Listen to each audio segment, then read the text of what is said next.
What's up, everybody? I'm trying a new setup here, so you got to tell me what you think of it.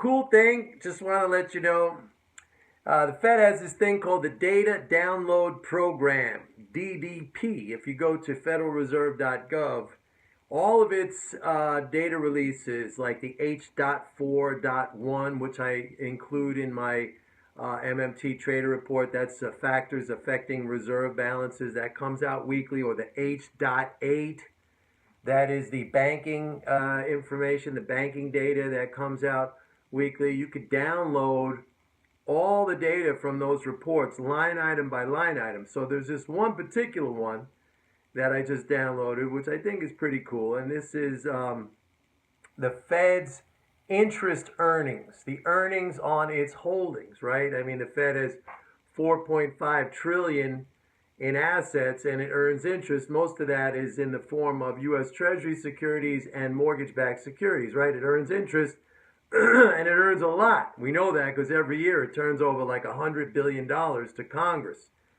But I just downloaded that information going back to 2007, and I noticed on there that since the end of last year, that income has gone negative year over year. In other words, the growth is coming down.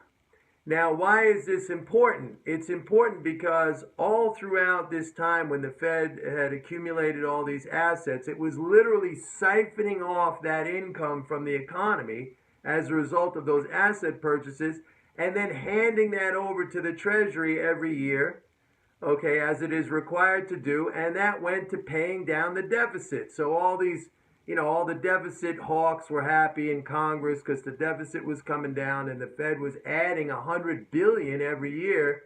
Basically, that went to paying down the deficit. But that income was being siphoned out of the economy, handed over to the Treasury to go nowhere, to pay down the deficit, which is meaningless anyway.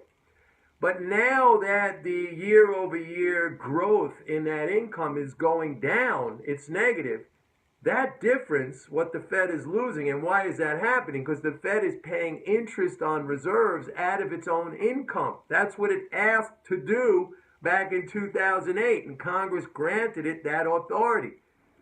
Now, when it's paying that income into the economy, that's going back into the economy.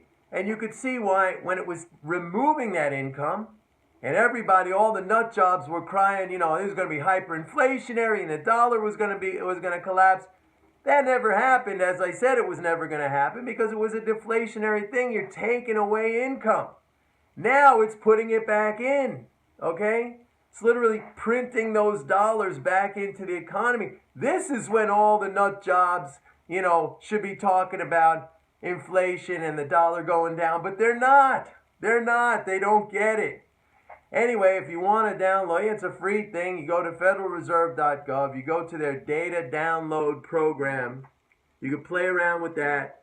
You can get the exact thing that I just downloaded. It would be on their H.4.1 report, total assets, and it comes under the subcategory of other Federal Reserve assets.